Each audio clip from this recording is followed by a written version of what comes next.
জালুকবাৰী মণ্ডল ভাৰতীয় জনতা পাৰ্টিৰ সভাপতি কমল দেৰ আকস্মিক দুৰ্ঘটনাত মৃত্যু হয়। বহুদিনৰ পৰা আমাৰ লগত তেখেতে একেলগে কাম কৰিছিল, দলৰ হৈ কাম কৰিছিল, বৃহত্তৰ পাণ্ডুৰ সমাজখনৰ কাৰণে কাম কৰিছিলে আৰু মোৰ লগতো এক প্ৰকাৰ ক'ব গ'লে 1992-93 চনৰ পৰাই মোৰ লগতো একেলগে কাম কৰিছিলে। আমি এক প্ৰকাৰ আমাৰ দলৰ এজন খুব একনিষ্ঠ কাৰ্যকৰ্তাক হেৰুৱালোঁ। ব্যক্তিগতভাৱেও মই এজন মোৰ বহুত দিনৰ সতীৰ্থক হেৰুৱালোঁ। তেখেতৰ পৰিয়ালক আমি সমবেদনা জনাবৰ বাবে ইয়ালৈ মই আজি আহিছিলোঁ।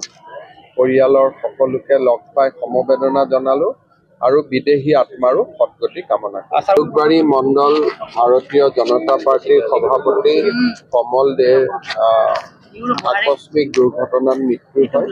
বহুদিনৰ পৰা আমাৰ লগত তেখেতে একেলগে কাম কৰিছিল, দলৰ হৈ কাম কৰিছিল, বৃহত্তৰ পাণ্ডুৰ সমাজখনৰ কাৰণে কাম কৰিছিলে আৰু মোৰ লগতো এক প্ৰকাৰ ক'ব গ'লে 1992-93 চনৰ পৰাই মোৰ লগতো একেলগে কাম কৰিছিলে।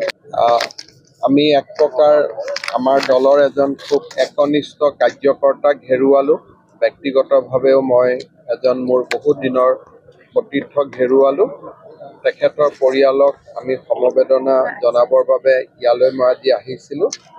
পৰিয়ালৰ সকলোকে লগ পাই সমবেদনা জনালোঁ আৰু বিদেহী আত্মাৰো সদ্গতি কামনা কৰিলোঁ। জালুকবাৰী মণ্ডল ভাৰতীয় জনতা পাৰ্টিৰ সভাপতি কমল দেৰ আকস্মিক দুৰ্ঘটনাত মৃত্যু হয়। বহুদিনৰ পৰা আমাৰ লগত তেখেতে একেলগে কাম কৰিছিল, দলৰ হৈ কাম কৰিছিল, বৃহত্তৰ পাণ্ডুৰ সমাজখনৰ কাৰণে কাম কৰিছিলে আৰু মোৰ লগতো এক প্ৰকাৰ ক'ব গ'লে 1992-93 চনৰ পৰাই মোৰ লগতো একেলগে কাম কৰিছিলে। আমি এক প্ৰকাৰ আমাৰ দলৰ এজন খুব একনিষ্ঠ কাৰ্যকৰ্তাক হেৰুৱালোঁ।